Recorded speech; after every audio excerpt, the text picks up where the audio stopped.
नित्यस्य श्रुतिसुनयमानैकविषयात् तन्त्रस्तन्त्रज्ञो रविकोर्यश्च जगताम् विमूढा यत्तत्त्वं प्रकटमिह वेत्तुं सुमनसो मुकुन्दं ध्यायाम पादकुहकं तं स्वमहसा सर्वविघ्नः प्रशमनं सर्वसिद्धिकरं वरं सर्वजीवप्रणेतारं वन्दे जयतं हरिं करोतु मम कल्याणं हरिर्यं कावितः गुरुश्च मध्वनामा मे वरदोऽस्तु निरन्तरं वाणिते करवण्यम्ब चरणो प्रति सर्वदा मद्वाक्यसरणीर्भूयात् श्रीमदाचार्यभावग समाश्रये गुरुं भक्त्या महाविश्वासपूर्वकं निक्षिपे सर्वभारांश्च गुरो ಶ್ರೀಪಾದಪಂಕಜೇ.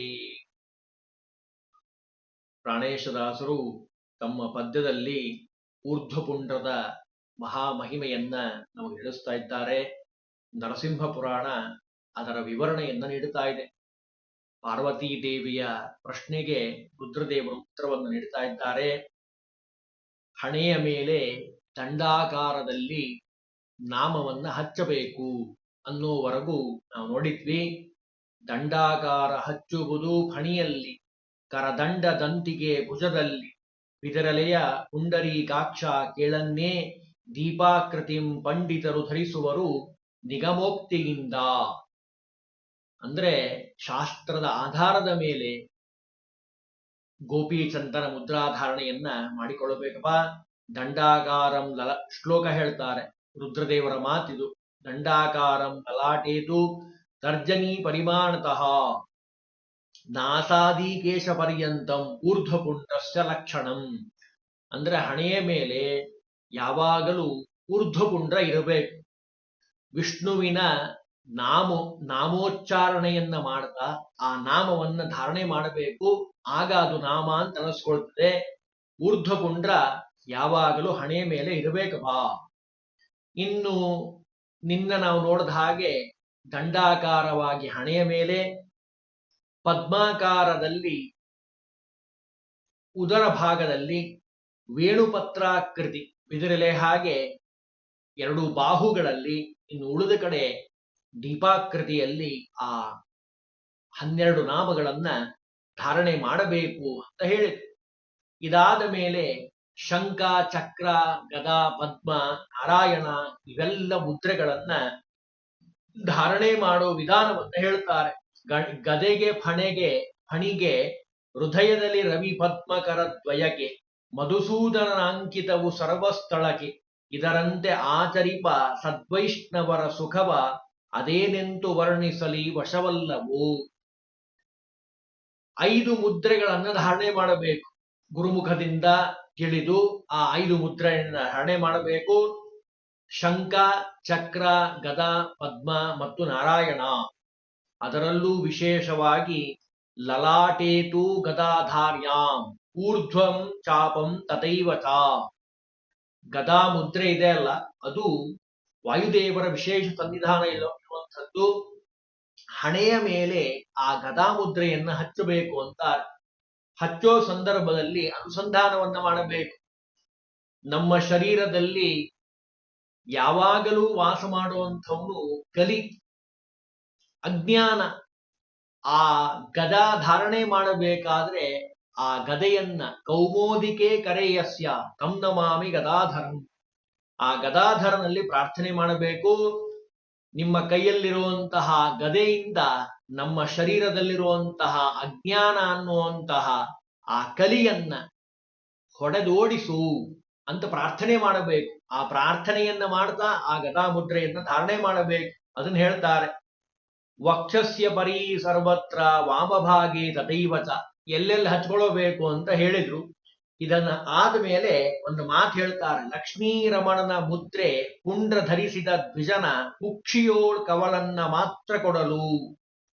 ಗೋಪೀಚಂದನ ಮುದ್ರಾಧಾರಣೆ ಮಾಡಿರುವಂತಹ ಸದಾಚಾರದಿಂದ ಕೂಡಿರುವಂತಹ ಜ್ಞಾನಿಗೆ ಒಂದು ಕವಳ ಅಂದ್ರೆ ಒಂದು ಮುಷ್ಟಿ, ಒಂದು ತುತ್ತು ಆ ಅನ್ನವನ್ನ ನೀಡಿದ್ದೇ ಆದರೆ ಅಕ್ಷಯವಾಗುವುದು ಫಲ ಹಿಂದೆ ಮುಂದೆಂದು ಕುಲ ತಕ್ಷಣಕ್ಕೆ ಶುಚಿಯಾಗಿ ಗತಿ ಕೊಡುವುದು. ನೋಡಿ, ಅಂದ್ರೆ ಜ್ಞಾನಿಗೆ ಸದಾಚಾರದಿಂದ ಕೂಡಿರುವಂತಹ ಜ್ಞಾನಿಗೆ ಅನ್ನವನ್ನ ಹಾಕಿದ್ದೇ ಆದ್ರೆ ಅವರ ಎಲ್ಲ ಕುಲದವರು ಉದ್ಧಾರ ಆಗಿ ಹೋಗ್ತಾರಪ್ಪ. ಪಂಚನಿಶಿ ಬದುಕುವುದು ಲೇಸೂರ್ಧ್ವ ಪುಂಡ್ರಗಳ ಪಂಚಮುದ್ರೆಯ ಧರಿಸಿ ಹರಿಭಜಿಸುತ್ತಾ ವಂಚಿಸಿ ಮುಕುಂದನ ತಿರಸ್ಕರಿಸಿ ಮುದ್ರೆಯ ನಿಡದೆ ವಿರಂಚಿ ಕಲ್ಪಯುತ ಜೀವಿಸಲು ವ್ಯರ್ಥ. ಅಂದ್ರೆ ಬ್ರಹ್ಮದೇವರ ಆಯುಷ್ಯಮಾನದವರೆಗೆ ನಾವು ಮುದ್ರಾಧಾರಣೆಯನ್ನ ಮಾಡದೆ ಅಷ್ಟು ಆಯುಷ್ಯವನ್ನ ಪಡ್ಕೊಂಡ್ರು ಏನು ಪ್ರಯೋಜನ ಇಲ್ಲ. ಮನುಷ್ಯನಾಗಿ ಹುಟ್ಟಿದ ಮೇಲೆ ಅದರಲ್ಲೂ ಒಳ್ಳೆಯ ಭಗವಂತ ಕೊಟ್ಟಿರುವಂತಹ ಈ ಜನ್ಮ ನಮಗೆ ದೊರೆತಂತಹ ಸಂದರ್ಭದಲ್ಲಿ ಸಾಧನೆಯನ್ನ ಮಾಡಿಕೊಳ್ಳಬೇಕು. ಭಗವಂತನ ಆಯುಧವಾಗಿರುವಂತಹ ಶಂಖಚಕ್ರ ಮುದ್ರಾಧಾರಣೆಯನ್ನು ಮಾಡಿಕೊಳ್ಳಬೇಕು. ಅದನ್ನೇ ಇಲ್ಲಿ ಹೇಳ್ತಾರೆ, ಜೀವಿತಂ ವಿಷ್ಣು ಭಕ್ತಸ್ಯ ವರಂ ಪಂಚ ದಿನಾನ್ಯಪಿ ನತು ಕಲ್ಪ ಸಹಸ್ರೈಸ್ತು ಭಕ್ತಿಹೀನಸ್ಯ ಕೇಶವೇ. 2 ದಿವಸ ಆಗ್ಲಿ 5 ದಿವಸ ಆಗ್ಲಿ ಅದು ಭಗವಂತನ ಆರಾಧನೆಯನ್ನ ಮಾಡ್ತಾ ನಾವು ಬದುಕಿದ್ರೆ ಆ ಜೀವನ ಸಾರ್ಥಕ. ಇಲ್ಲದೆ ಬ್ರಹ್ಮದೇವರ ಆಯುಷ್ಯಮಾನದಷ್ಟು ಆಯುಷ್ಯ ಕೊಟ್ಟರು ಏನೂ ಪ್ರಯೋಜನ ಇಲ್ಲ. ಇನ್ ಕೊನೆಗೊಂದು ಮಾತು ಹೇಳ್ತಾರೆ, ಎಲ್ಲಿ ಶ್ರೀ ತುಳಸೀವನ ಪದ್ಮವನ ವೈಷ್ಣವರು ಎಲ್ಲಿ ಇಲ್ಲಿ ಇಹರಲ್ಲೇ ಇಹ ಪರಮಾತ್ಮನು ಸೊಲ್ಲಲಾಲಿಸಿದು ಹರಿ ನುಡಿದಿನಹ ವೈಕುಂಠ ದಲ್ಲಿಲ್ಲ ನೆನೆಯುವರಲ್ಲಿ ಇರುವನೆಂಬುದು. ಭಗವಂತ ವೈಕುಂಠದಲ್ಲಿ ಇಲ್ಲಂತೆ ಪ್ರಾಣೇಶ್ ದಾಸ್ ಹೇಳ್ತಾರೆ. ಮತ್ತೆ ಎಲ್ಲಿದ್ದಾನ್ರಿ ಭಗವಂತ? ಎಲ್ಲಿ ತುಳಸಿ ವನ ಇದೆ, ಎಲ್ಲಿ ಪದ್ಮವನ ಎಲ್ಲಿ ಇದೆನೋ, ಆಮೇಲೆ ಎಲ್ಲಿ ಸಜ್ಜನರು ವೈಷ್ಣವರು ಇದ್ದಾರೋ, ಭಗವದ್ಭಕ್ತರಿದ್ದಾರೋ ಅಲ್ಲಿ ಭಗವಂತ ಇದ್ದಾನಂತೆ. ಕರೆದುಕೊಳ್ಳೇ ಬರ್ತಾನಂತೆ.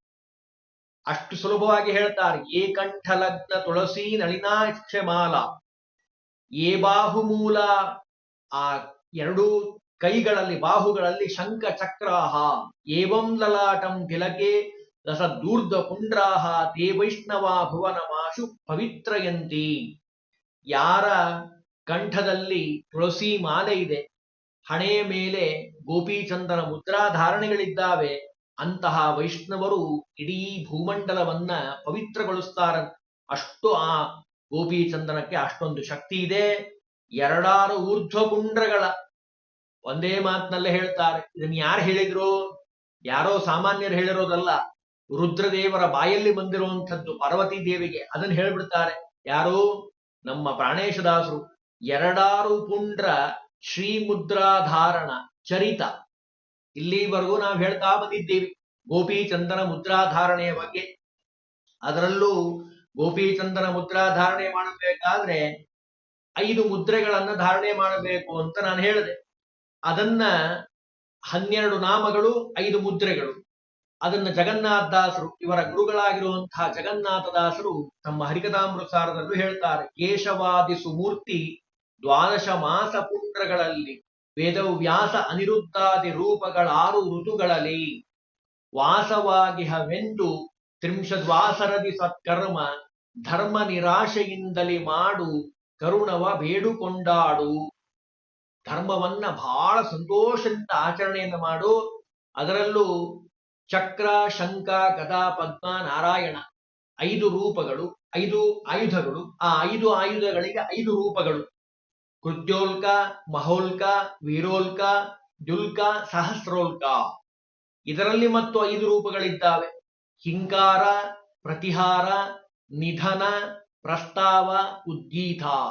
ಈ 5 ರೂಪಗಳನ್ನ ಚಿಂತನೆ ಮಾಡ್ತಾ ಯಾರು ಮುದ್ರಾಧಾರಣೆಯನ್ನ ಮಾಡಿಕೊಳ್ತಾರೋ, ಮುದ್ರಾಂಕಿತ ರಹಿತ ಮಾನವನು ದಾನವನು, ಶ್ರೀ ವಿಜಯ ವಿಠ್ಠಲ ರೇಯನ ಮುದ್ರೆ ಧರಿಸದವನು ಅಭದ್ರ. ವಿಜಯದಾಸರು ಹೇಳ್ತಾರೆ. ಹಾಗಾಗಿ ರುದ್ರದೇವರು ಪಾರ್ವತೀ ದೇವಿಗೆ ಉಪದೇಶವನ್ನ ಮಾಡ್ತಾ ಇದ್ದಾರೆ. ನೋಡಪ್ಪ, ಹೇಳಿದ್ರು ಪಾರ್ವತೀ ದೇವಿಗೆ 2 ಊರ್ಧ್ವ ಪುಂಡ್ರ ಅಂದ್ರೆ 12 ನಾಮಗಳನ್ನ ನಿತ್ಯದಲ್ಲಿ ಧಾರಣೆ ಮಾಡಬೇಕು. ಪಂಚಮುದ್ರಾ ಸಹಿತವಾಗಿ ಈ ಚರಿತ್ರೆಯನ್ನ ಸ್ಮರಿಸುತ್ತಾ ಕೇಳಿದರೆ ಇಚ್ಛಾರ್ಥ ಪಡೆದು ಅವನೇನು ಮನಸ್ಸಿನಲ್ಲಿ ಅನ್ಕೊಂತಾನೋ ಅವೆಲ್ಲ ಆಗ್ತದಂತೆ. ರುದ್ರದೇವರ ಮಾಯಲ್ಲಿ ಬಂದಿರುವಂತಹ ಮಾತು. ಮುರವೈರಿ ಆಗಿರುವಂತಹ ಲೋಕವೈದುವರು ಶ್ರುತಿ ಸಿದ್ಧವಿದು, ಶ್ರುತಿಗಳಿಂದ ವೇದಗಳಿಂದ ಸಿದ್ಧವಾಗಿರುವಂಥದ್ದು. ಕೇಳಿದ್ಯಾರು? ಗಿರಿಜೆ ಕೇಳೆಂದು. ಗಿರಿಜಾ ಅಂದ್ರೆ ಪಾರ್ವತೀ ದೇವಿಗೆ ಧೂರ್ಜಟಿ ಪೇಳದ ಅಂದ್ರೆ ರುದ್ರದೇವರು ಹೇಳಿರುವಂತಹ ಮಾತಿದು. ಶಿವ ಸಕಲ ಶಾಸ್ತ್ರಗಳ ಕಲಕಿ. ರುದ್ರದೇವರ ಜ್ಞಾನ ಅತ್ಯದ್ಭುತವಾಗಿರುವಂಥದ್ದು. ಜ್ಞಾನಂ ಮಹೇಶ್ವರಾದಿಚ್ಛೇತ್ ಅಂತ ಇದೆ. ಒಳ್ಳೆಯ ಸಜ್ಞಾನ, ನಮಗೆ ತತ್ವಜ್ಞಾನ ಬರಬೇಕು ಅಂದ್ರೆ ರುದ್ರದೇವರ ಅನುಗ್ರಹ ಬೇಕು. ಅವರು ಎಲ್ಲಾ ಶಾಸ್ತ್ರಗಳನ್ನ ಕಲಕಿ ಇದನ್ನು ಉಪದೇಶ ಮಾಡಿರೋದಂತ ಹೇಳ್ತಾರೆ ನೋಡಿ. ಶಿವ ಸಕಲ ಶಾಸ್ತ್ರಗಳ ಕಲಕಿ ಗಿರಿಜೆಗೆ ಪೇಳದ ವಿವರವ ನರಿತು ಆಚರಿಪ ಭಾಗವತರ. ಭವಶರಧಿಯಿಂದ ಕಡೆಗತ್ತಿ ಪಾಲಿಸುತ್ತಿಹಲು ಕವಿಗೇಯ ಪ್ರಾಣೇಶ ವಿಠಲಜ. ಅಂದ್ರೆ ಪ್ರಾಣೇಶದಾಸರು ಮಾಡಿರುವಂತಹ ಪದ್ಯ ಇದು. ಹಾಗಾಗಿ ನಿತ್ಯದಲ್ಲಿ ಪಂಚಮುದ್ರಾಧಾರಣೆ, ಗೋಪೀಚಂದನ ಮುದ್ರಾಧಾರಣೆಯನ್ನ ತಪ್ಪದೇ ಮಾಡಬೇಕಪ್ಪ. ಅದರಿಂದ ಭಗವಂತನ ವಿಶೇಷವಾದ ಅನುಗ್ರಹ ನಮ್ಮ ಮೇಲೆ ಆಗ್ಲಿಕ್ಕೆ ಸಾಧ್ಯ ಅಂತ ಹೇಳಿ ನರಸಿಂಹ ಪುರಾಣ ಮತ್ತು ಪ್ರಾಣೇಶದಾಸರ ಪದ್ಯದ ಮುಖಾಂತರವಾಗಿ ನಾವು ತಿಳಿದಿದ್ದೇವೆ. ಭಗವಂತನ ಅನುಗ್ರಹ ಆಗಬೇಕು ಅಂದ್ರೆ ನಿತ್ಯದಲ್ಲಿ ನಮ್ಮ ಶರೀರ ಶುದ್ಧವಾಗಬೇಕು. ಶುದ್ಧವಾಗಬೇಕು ಅಂದ್ರೆ ಆ ಗೋಪೀಚಂದನ ಮುದ್ರಾಧಾರಣೆ, ಏಕಾದಶಿ ಉಪವಾಸ, ಅದು ಭಗವಂತನ ಅನುಗ್ರಹಕ್ಕೆ ಕಾರಣೀಭೂತವಾಗಿರುವಂಥದ್ದು.